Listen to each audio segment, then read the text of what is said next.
नमस्कार।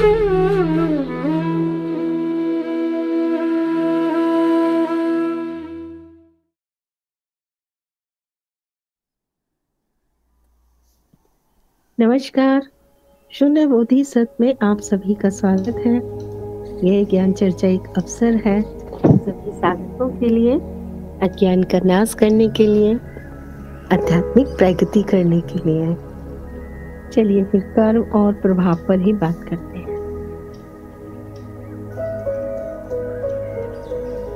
कर्म की शुरुआत कहाँ से होती है? एक साधारण मनुष्य को यदि हम देखते हैं, एक और प्रश्न आया है, शरीर मन में नहीं हूँ, यह जानने के बाद भी उससे बाहर आना इतना कठिन क्यों लगता है? हाँ, इस पे भी बात करेंगे। पहले हम विषय कर्म और प्रभाव को ही ले लेते हैं, फिर उसके बाद इस पे बात करेंगे। एक साधारण इंसान जिसे ऐसा लगता है कि मैं कर रहा हूँ और वो हर चीज का श्रेय लेना चाहते हैं, छोटे से छोटे कार्य का भी, कि यदि मैं ना करूं तो ये कार्य नहीं होगा। लेकिन हम देखते हैं कि कर्म कहाँ से शुरू हो जाता है। वास्तव में कर्म विचार से ही शुरू हो जाता है, और विचार तो आप जानते ही हैं, कोई भी विचार मेरा नहीं है।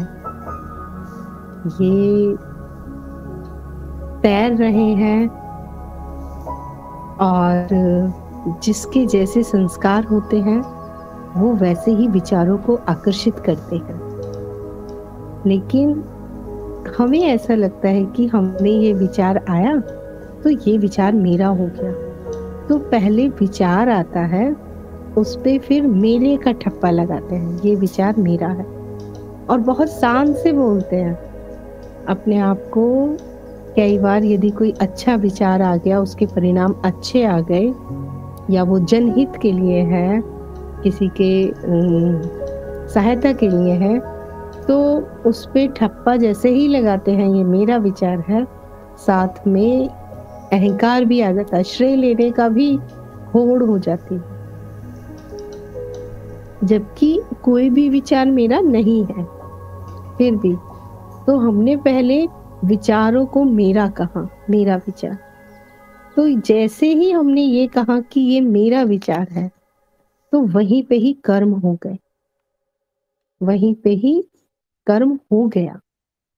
अब उस विचार को अपना मानकर उस पे जो भी हम कार्य करते हैं वो और गहरा हो गया, उस पे और मेरे का ठप्पा और गहरा लग गया। मान लीजिए कि विचार आया कि हमें किसी का बुरा कहना है, किसी को उसकी चुगली करनी है, तो पहले तो जैसे ही ये विचार को मैंने अपना कहा, यहाँ पे ही ठप्पा लगा दिया मेरा, तो एक कर्म यहीं पे हो गया। और दूसरा, उस पे यदि प्रतिक्रिया कर दी हमने, अभी सिर्फ विचार आया और मन में चुगलियां शुरू कर दी, तो वहां पे फिर एक और कर्म हो गया, सूक्ष्म स्तर पे ही कर्म भी हो गया। दूसरा कर्म क्या हो गया? प्रतिक्रिया का। अब वो हमने विचारों में ही उसकी चुगली भी शुरू कर दी, मन मन में ही। तो विचारों को अपना कहना और उस पर प्रतिक्रिया कर देना सूक्ष्म स्तर पर। फिर उस विचार को जैसे ही हम बोलेंगे कि मेरा विचार है, तो उसके साथ में भावनाओं को भी जोड़ देते हैं, क्रोध की, प्रेम की, रसपूर्ण, और भी करुणा की भी हो सकती है, दया की हो गई, ईर्ष्या हो गया, जलन हो गया, तुलना हो गया। इनसे सारी जो भी भावनाएं हैं, उसी विचार के साथ में जैसे ही भावना को जोड़ा तो वो और गहरा हो गया। तो विचार को अपना कहते के साथ ही एक तरह से पहले तो हमने मैं को खड़ा किया, और अब उस मैं को उस विचार के साथ मिक्स कर दिया, उसी में ही रम गए, उसी के साथ एकत्व कर लिया। भाव को जोड़ते के साथ ही ये अर्थ है कि अब मैं और मेरा दोनों एक हो गए। और जैसे ही विचार के साथ में ये जुड़ जाता है, उसी के साथ हम बह जाते हैं, साथ में भावना आने के हम जब बह जाते हैं, तब उसका स्थूल तल पर फिर उसका दिखाई देता है कि हमने यहाँ पर ये कार्य किया, लेकिन कार्य बहुत पीछे से ही हो गया है।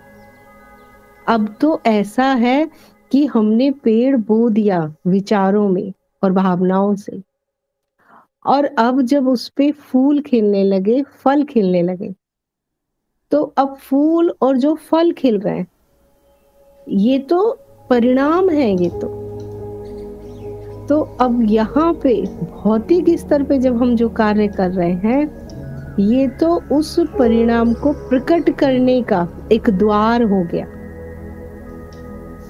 नहीं तो बीज तो विचारों के स्तर पर ही बोया जा चुका था। तो यदि हम कर्मों की बात करें तो जैन धर्मों में विचारों से मुक्ति के लिए विचार पे ही ब्रेक लगा दिया है। कर्मों की अगर मुक्ति की बात करें तो विचारों पे जाके ब्रेक लगाने के लिए कहा है। और सामान्यता हम करते क्या है, हम कर्मों पे रोक लगाते हैं। हमें ऐसा नहीं करना है, हमें किसी को थप्पड़ नहीं मारना है। तो क्या ये ठीक है? हाँ, something is better than nothing. कुछ तो ठीक हुआ तो ठीक है, स्थूल तल से ही ठीक करने पे लगते हैं। सामान्यता तो सब स्थूल तल से ही ठीक करते हैं। हमें इन्हें गाली नहीं देनी है, हमें इन्हें थप्पड़ नहीं मारना है, हमें इन्हें का बुरा नहीं करना है। हम नहीं कर रहे हैं बुरा, लेकिन यदि इस स्तर पे आपने रोक भी दिया तो हम ऐसा ही कर रहे हैं कि बीज तो बो दिया, पेड़ बड़ा हो गया, अब हम जो फूल खिले उन्हें काट के फेंक रहे हैं, जो फल खिल आए उन्हें हम काट के तोड़ के फेंक रहे हैं। तो हम कब तक इन फूलों और फलों को काटते रहेंगे? जब तक वो उगते रहेंगे फूल और फल। वो तो हर एक सीजन में, जब उनका सीजन आएगा वो तो तब खिल जाएंगे फूल, तब फल आ जाएंगे।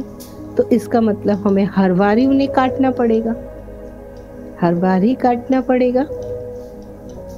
इसीलिए देखते हैं कि हम जितना स्थूल तल पर सुधार करते जाएं, शुद्धियों को मिटाते जाएं, वो तो फिर आ जाती है अशुद्धियां, हमें फिर काटना होता है, फिर अशुद्धियां आ जाती है, फिर काटना होता है। क्योंकि कार्य कहाँ पर किया जा रहा है? कार्य किया जा रहा है जब एक वृक्ष फूल और फल देने लगा है, तो अब हम फूल और फल को काट रहे हैं। यदि हमें हमेशा के लिए इसे छुटकारा चाहिए कि फूल और फल को बार बार ना काटा जाए, उससे पीछा छुड़ाने के लिए, तो हमें उसकी जड़ पर वार करना होगा। और यदि जड़ पर वार कर दिया तो फिर इस झंझट से हमेशा के लिए छुटकारा मिल जाएगा। तो यदि हम ऐसा कर रहे हैं कि हम स्थूल तल पर अपने कर्मों को सुधारने का प्रयास कर रहे हैं, तो ये भी ठीक है, लेकिन ये परमानेंट इलाज नहीं है। ये उसके लिए क्या करना होगा? उसके लिए हमें स्थूल से सूक्ष्म की तरफ चलना होगा। और जब सूक्ष्म की तरफ जब चलना शुरू करते हैं, तो वहां जाके हम देखते हैं कि हर एक जो भी कर्म हो रहा है उसका बीज तो सूक्ष्म में बोया गया है, विचारों के आधार पर उसका बीज बोया हुआ है। और अब बात आती है विचारों की। विचारों को क्या करें? क्या विचारों को समाप्त किया जा सकता है? विचारों को समाप्त करने का अर्थ ऐसा हो गया कि पूरे ब्रह्मांड में जितने विचार तैर रहे हैं, अब हम उनको कितना खत्म करेंगे? नहीं खत्म कर सकते उनको। तो जो विचार यहाँ तक पहुंच रहे हैं, जो विचार एक संपर्क साध रहे हैं, क्या इस संपर्क को तोड़ दिया जाए? जो संपर्क सध रहा है, तो यदि इस संपर्क को तोड़ देंगे तो फिर वो जीवित नहीं लगेगा, फिर वो मुर्दा हो गया। एक मुर्दे का ही संपर्क नहीं होता है विचारों से, है ना? तो ये भी बात करते हैं, ना तो हम विचारों को खत्म कर सकते हैं ब्रह्मांड से, और ना ही यदि हम संपर्क को भी तोड़ते हैं तो फिर ये मुर्दे के समान हो गया, लाश के समान हो गया ये। तो ये भी कुछ मजेदार सा नहीं है ना? तो फिर ऐसा क्या किया जाए कि सांप भी मर जाए और लाठी भी ना टूटे? तो उसी के लिए कहते हैं कि यदि हम स्वयं को ये जान लें कि मैं इन विचारों पे, जो भी विचार है, इस पे यदि हम मैं का ठप्पा नहीं लगाएं, अर्थात हम कर्ता का भाव ना लेके आए, तब सारी व्यवस्था ऐसे ही चलती रहेगी और हमें कुछ करना भी नहीं पड़ेगा, और हम इन कर्म और कर्म के बंधन से मुक्त हो जाएंगे। और उसके लिए क्या करना होगा?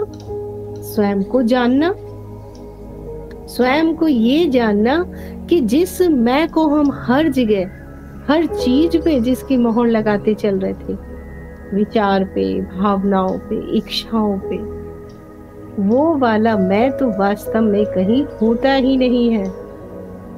जितना मर्जी आप ढूंढने का प्रयास करेंगे, मैं को नहीं पकड़ पाएंगे, थोड़ा सा भी नहीं पकड़ पाएंगे। तो जब हम ये जान लेते हैं कि मैं जैसा कुछ नहीं है, तो जब मैं ही नहीं है तो फिर वहां पे मेरा भी कुछ नहीं है। मेरे विचार, मेरे भाव, मेरी इच्छाएं, मेरी कल्पनाएं, मेरा जगत, मेरा संसार, मेरा परिवार, मेरा धर्म, मेरा पद, ये सारा का सारा एक झटके में ही खत्म हो जाता है। जैसे हमने वृक्ष की जड़ पर वार कर दिया हो, उस तरह से। तो चाहे कर्म सूक्ष्म स्तर पर हो और चाहे स्थूल स्तर पर हो, यदि इस मैं को हम खड़ा रखेंगे तो हम इससे प्रभावित होते रहेंगे। और यदि ये मिथ्या मैं गिर जाएगा तो सारी व्यवस्था ऐसे ही चलती रहेगी, फिर भी दृष्टा इससे प्रभावित नहीं होता है। दृष्टा इन सभी चीजों से अछूता रह जाता है, सब कुछ होते हुए भी नहीं रहता। आप कितना भी कुछ और उपाय कर लीजिए, जितना मर्जी स्थूल तल पर आप साध लीजिए चीजों को, लेकिन ये बाहर बाहर है सधा हुआ। ये ऐसा है कि जैसे स्थूल बस एक स्क्रीन है, एक द्वार है बस, जहां से अब फल प्रकट होने वाला है, बीज कहीं और है। तो जिसको हम सुधार रहे हैं उसको सुधारने से होगा भी क्या? परिस्थिति थोड़ी सी बदलेंगी और मनोस्थिति पुरानी जैसी हो जाती है। तो हमें जड़ पे वार करना होगा, हमें जहाँ पर बीज है वहां पर ही हमें वार करना होगा। और इस स्वयं को खोजे बिना कभी भी कोई भी इससे बाहर नहीं निकल सकता, कर्म और कर्म बंधन से, कभी भी, चाहे फिर वो जितने मर्जी इस चक्र में फंसा रहे। तो और इससे आगे कर्म जो हमारे हो चुके हैं पहले संचित, वो संचित कर्म भी अभी इसी क्षण खत्म हो जाते हैं, जैसे ही हम ये जानते हैं। ध्यान देना इस चीज पे, इस लाइन पे, बहुत महत्वपूर्ण लाइन है ये, बहुत। जो ये कहते हैं ना कि हम संचित कर्म का क्या करें, हम संचित कर्म का क्या करें, उन्हीं के लिए है। संचित कर्म अभी इसी क्षण समाप्त हो सकते हैं, मात्र इतना सा करने पर कि ना मैं है यहाँ पर और ना ही यहाँ पे भूतकाल है। ये दोनों ही नहीं है, तो फिर संचित कहाँ है? सिर्फ हमारे मानने पर ही पूरा जगत है। हम जिस चीज को मान लेते हैं वो सत्य है।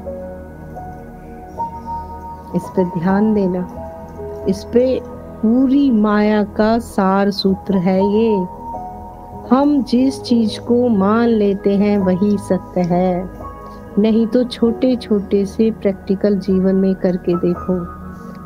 छोटे छोटे से प्रैक्टिकल जीवन में करो और महीने 2 महीने बाद मुझसे आके फिर बात करें।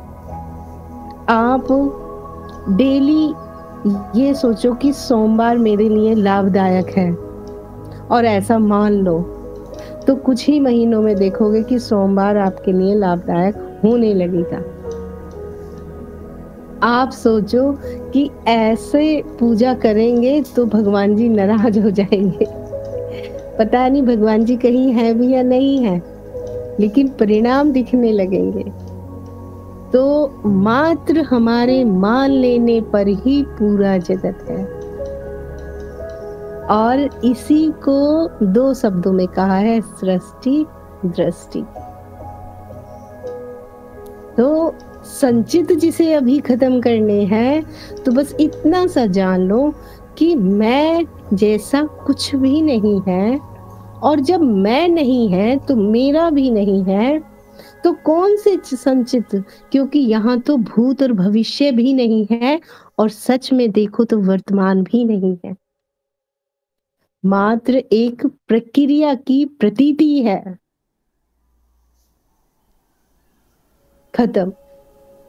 वास्तव में ये अब ऐसा नहीं है, मैं कथा बता रही हूँ आपको, कहानी या थ्योरी। ये सत्य है।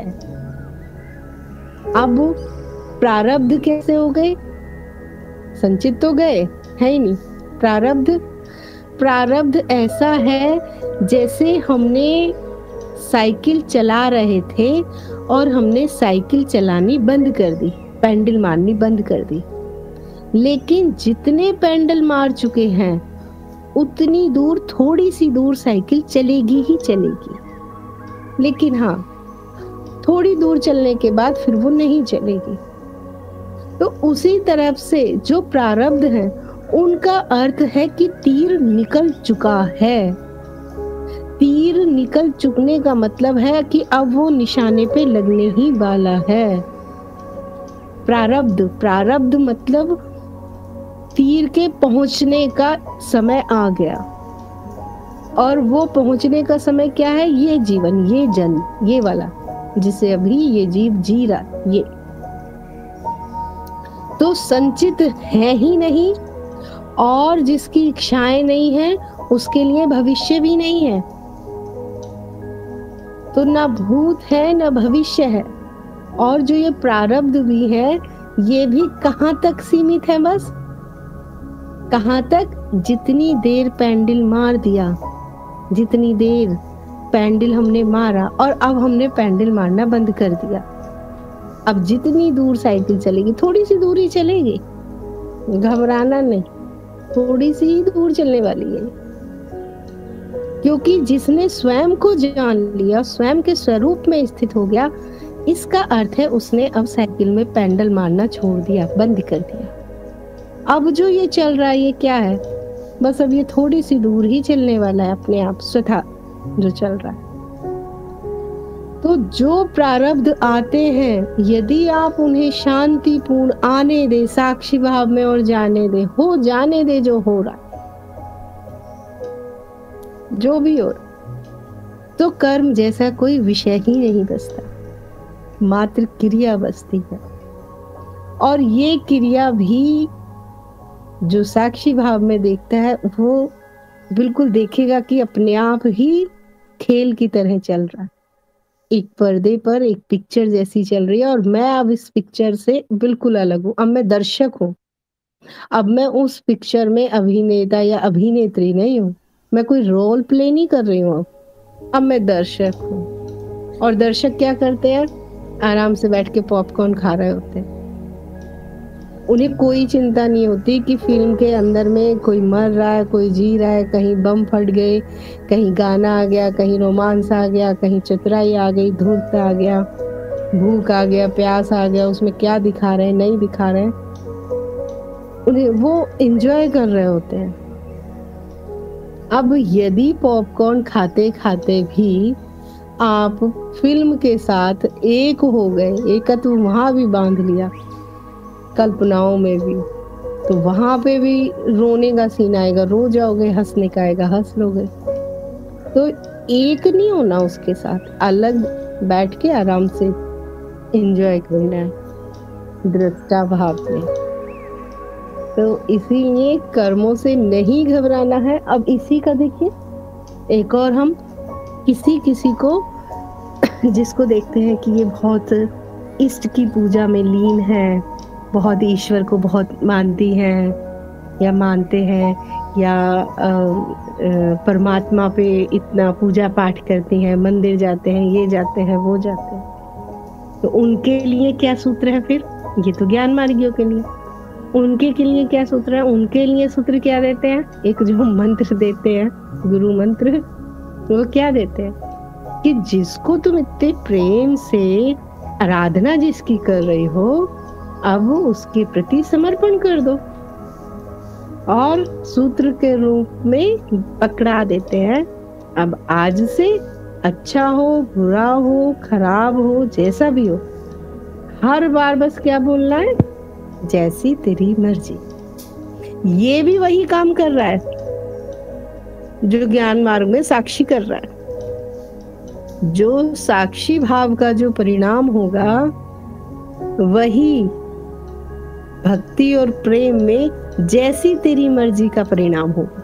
दोनों के परिणाम एक जैसे ही आने वाले हैं। यहाँ पे मैं हूं ही नहीं, तो मेरा भी नहीं है, तो कर्म भी नहीं है, कर्म बंधन भी नहीं बचे। और वहां पे अपने किसके सिर पे देके मार दिया? ईश्वर के। तुम ही करता, तुम ही भोगता, तो जैसी तेरी मर्जी। वहां पे भी देखा जाए तो क्या कर रहे हैं? साक्षी में ही लाने का प्रयास किया गया उनको कि साक्षी में रहो। वो ही कर रहा है, ईश्वर ही कर रहे हैं, अच्छा कर रहे हैं, बुरा कर रहे हैं, जो भी कर रहे हैं। जब कभी कोई ज्यादा विचलित हो जाते हैं कि मुझे इतना कष्ट है, इतनी आराधना करती हूँ, तो उन्हें संवादना दे देते हैं। क्या?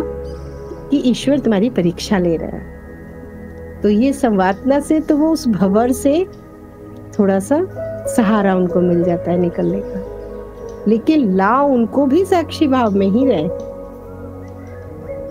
तो इसीलिए बिना कर्ता भाव के आप जितना मर्जी करते चलो, जो मर्जी करते रहो, तो वो सब अच्छा ही अच्छा होगा। साक्षी भाव में जो होता है तो ठीक ही होता है। अनावश्यक तो पहले से ही छूट जाता है, बहुत आवश्यक रह जाता है। तो इसीलिए आज जो बताया है उस पे ध्यान देना, कैसे इस कर्मों से छुटकारा मिले। एक्चुअल छुटकारा ही छुटकारा है, कुछ है भी नहीं।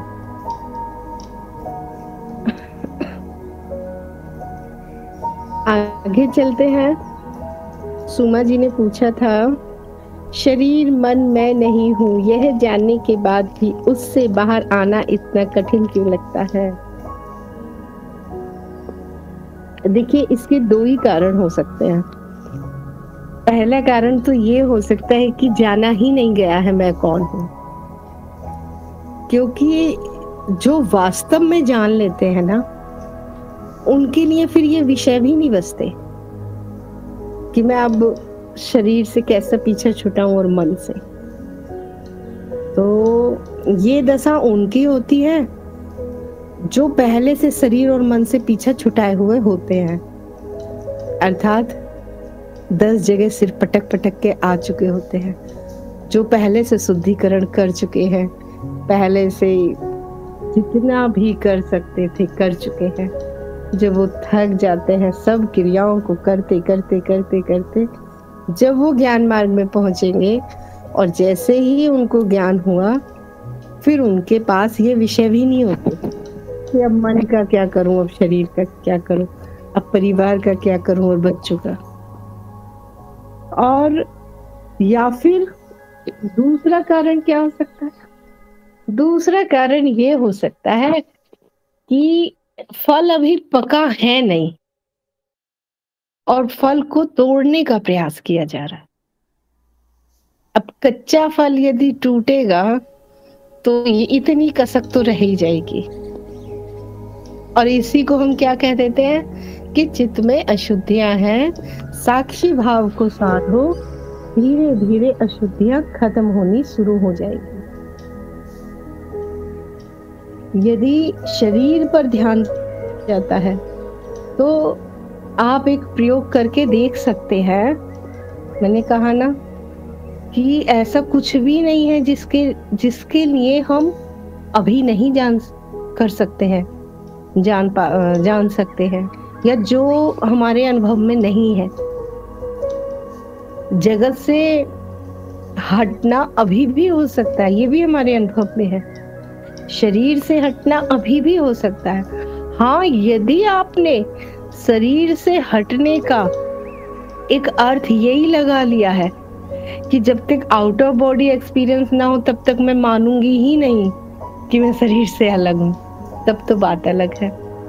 तब तो आपकी बुद्धि में अगर ये प्रोग्रामिंग सेट हो गई है कि शरीर से हटने का अर्थ ही हो गया आउट ऑफ बॉडी एक्सपीरियंस, तो अब जब तक वो एक्सपीरियंस नहीं हो जाएगा, बुद्धि अब शांत भी नहीं होने वाली।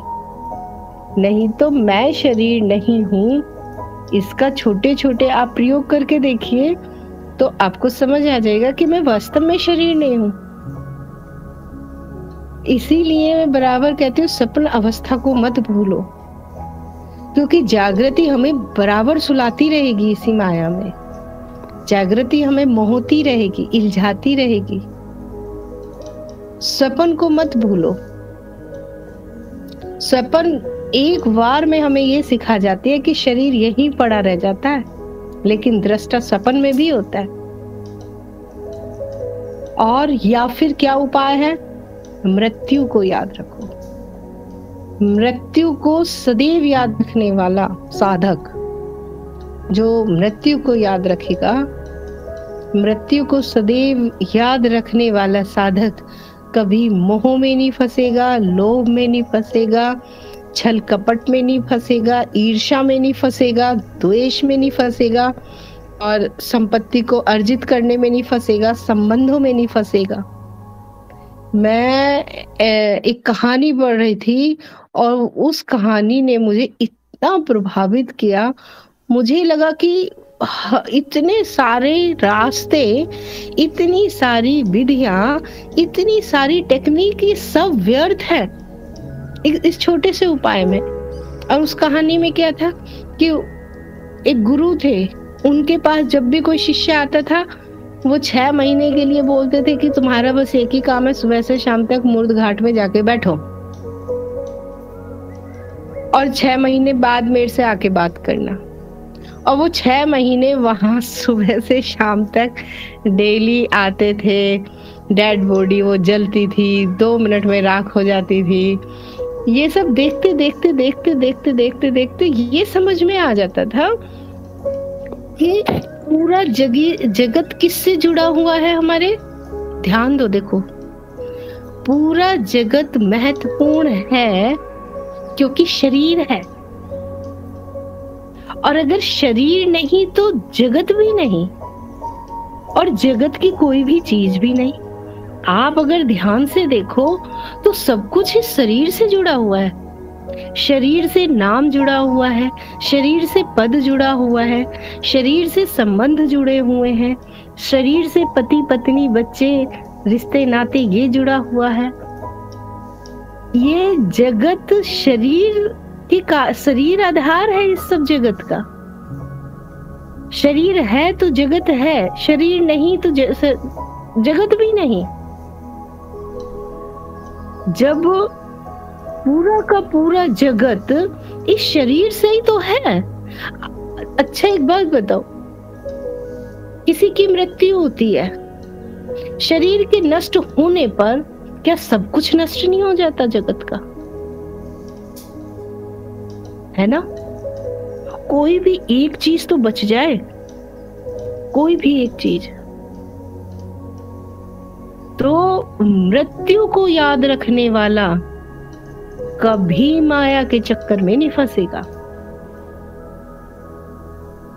जो डेली जिसको मृत्यु याद है कि शरीर गया तो सब कुछ गया, सब कुछ मतलब फिर सभी कुछ है उसमें। जिन संबंधों के पीछे रोते हो, जिन संबंधों के पीछे अपनी साधना को छोड़ के, अपने मार्ग को छोड़ के फंसे पड़े हो, एक क्षण नहीं लगता हार्ट अटैक आता है और शरीर लाश में बदल जाता है। और शरीर लाश में बदला और साथ में सभी चीज लाश हो जाती है।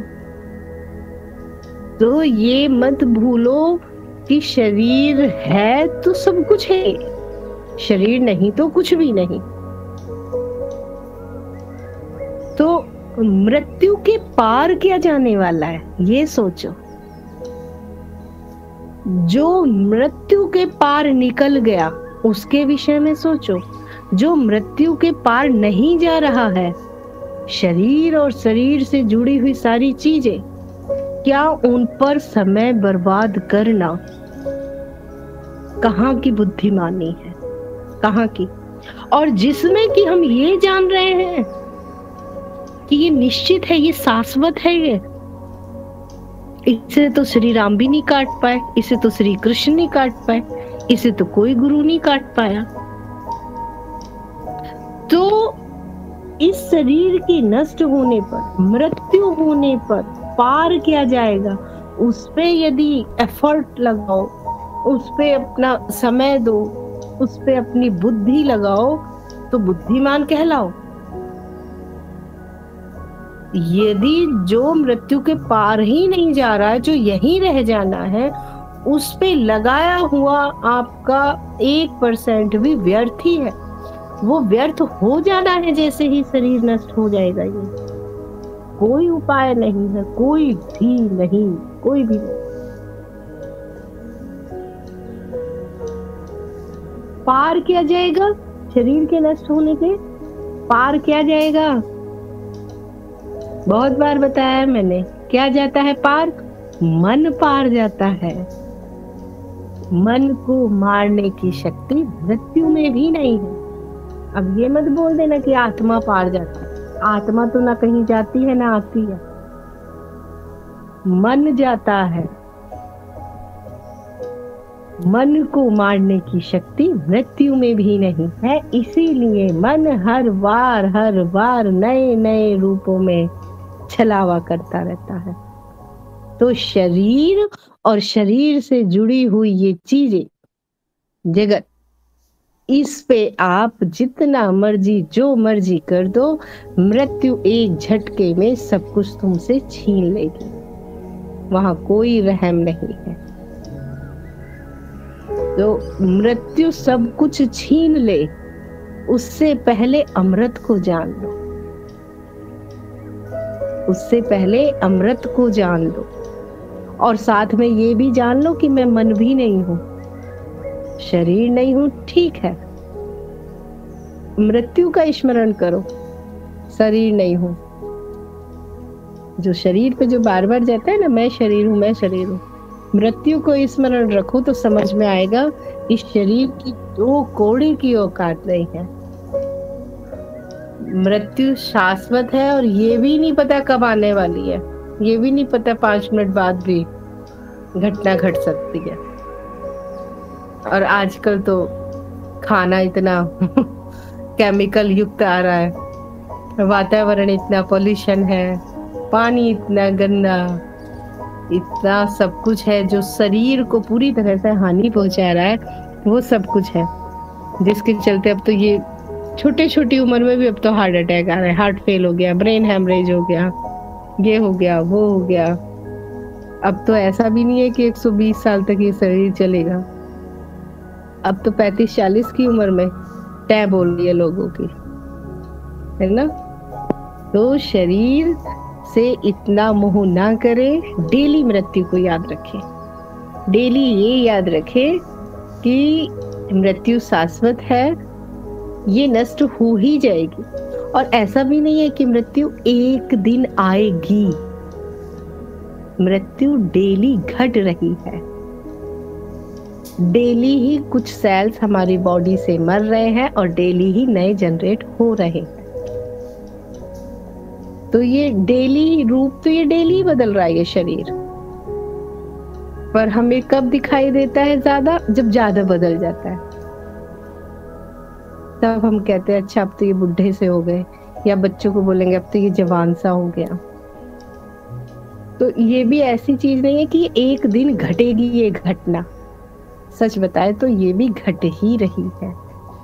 यहाँ तो सब कुछ निरंतर हो ही रहा है। तो शरीर से हटने के लिए मृत्यु को याद करना शुरू कर दे, और मन से हटने के लिए, जिन्हें मन से हटना है, इस प्रयोग को करके देखें और फिर 15 दिन में मुझे बताएं। आराम से सहज रूप में पलोथी मार के बैठे। अगर छोटा कमरा हो तो छोटे कमरे में, और कमरा यदि बिल्कुल खाली हो तो बहुत अच्छी बात है। यदि बिल्कुल खाली है तो सबसे सुंदर, छोटी जगह और कमरा खाली है। अगर नहीं तो फिर जैसी भी अवस्था है, something is better than nothing. तो सहज रूप से पलोथी मार के बैठे, और 15 दिन बाद फिर मुझे बताना क्या परिणाम आते हैं। और जितना तेज लाउडली साउंड में ओम को गुंजा सकते हो। ओम जो है ये किसी धर्म का प्रतीक नहीं है, धर्म से जोड़ दिया गया। ये मात्र एक साउंड है, एक नाद है, और ये ऐसा पावरफुल नाद है कि इस नाद के आगे सारे नाद फेल हो जाते हैं। तो इसे किसी धर्म के साथ ना जोड़े, कोई भी इस प्रयोग को कर सकता है। बैठे और ओम को पहले मुंह खोल के गहरी सांस लेके और लाउडली तेज आवाज में ओम का साउंड करें। इतना तेज साउंड करें कि वो साउंड दीवारों से टकरा के आपकी तरफ आने लगे। और ध्यान दें कि एक ओम के साउंड और फिर दोबारा से ओम के साउंड के बीच में गैप ना हो, ओवरलैपिंग हो। ओम ओम ऐसे करके, मतलब बीच में गैप ना हो। इसको आप 5 मिनट करेंगे मुंह खोल के।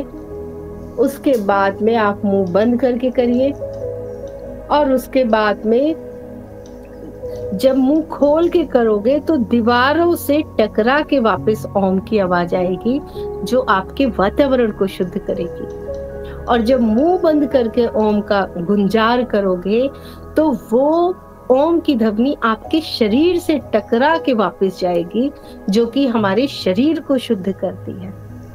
और फिर मुंह खोल के और मुंह बंद करके जब कर लो इसे 2-2, 3-3 मिनट, फिर उसके बाद शांत बैठ जाना है। जब शांत बैठोगे तो वो गुंजार अंदर अंदर हो रहा होगा, फिर उसे करने की जरूरत नहीं पड़ेगी। बस उसी गुंजार में डूबने का प्रयास करें, उसी को सुनने का प्रयास करें। 15 मिनट का ये प्रयोग है, आप करके देखिए और फिर 15 दिन बाद बात करना। मन कहीं बचेगा ही नहीं, कहीं नहीं बचेगा, शुद्ध होता चला जाएगा अंदर बाहर।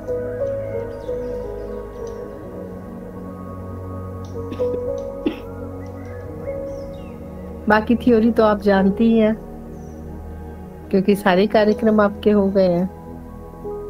पर ये बहुत अच्छा उपाय है और कोई भी कर सकता है। कोई भी, जिसे माइग्रेन की प्रॉब्लम हो, जिसे सिर दर्द की प्रॉब्लम हो, जिसे मेमोरी पावर लॉस्ट जिसकी जल्दी हो जाती हो, यहाँ तक कि जिसे आईसाइट में प्रॉब्लम हो, या सिर से संबंधित बीमारियां हो जिसे, और यदि ओम का गुंजार इतना तेज आपका होता है कि वो वाइब्रेशन वापस सच्ची में लौट के शरीर में आ रही हैं, तो जहां जहां तक वो वाइब्रेशन जाएंगी वहां वहां तक पूरा शरीर शुद्ध हो जाता है। और ये जो प्रयोग मैं बता रही हूँ, ये प्रयोग मैंने बहुत बहुत बहुत लोगों पे आजमाया और एक भी ऐसा नहीं मिला जिसने ये कहा कि इसने असर नहीं किया, एक भी नहीं। यहाँ तक कि माइग्रेन, भयानक माइग्रेन की समस्या भी इससे समाप्त हुई है। तो ये अल्टीमेट है। ये इसे ईश्वर के लिए यूज किया जाए ओम की ध्वनि को, तो श्रद्धा भाव में उसके एक अलग परिणाम आते हैं। शरीर शुद्धिकरण के लिए प्रयोग किया जाए तो शरीर शुद्ध हो जाता है। इसे ध्यान के लिए प्रयोग किया जाए तो ध्यान और गहरा हो जाता है, शून्यता की तरफ। क्योंकि ये कोई शब्द नहीं है, ये ध्वनि है। और ये ऐसी ऐसी ध्वनि है, ये ऐसा नाद है ये, कि जहां जहां तक ये नाद पहुंचता है वहां वहां तक नकारात्मक हट जाता है, शुद्ध हो जाता है वहां तक। इसीलिए आप देखेंगे हिंदू धर्म के ज्यादातर नहीं, आई थिंक ऑलमोस्ट सभी जो वो होते हैं, श्लोक होते हैं, मंत्र होते हैं, सभी ओम से ही शुरू होते हैं।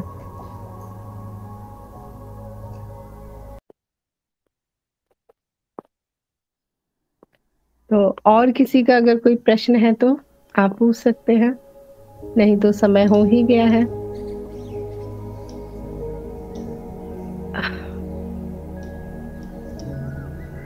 किसी साधक का कोई और प्रश्न है? नहीं?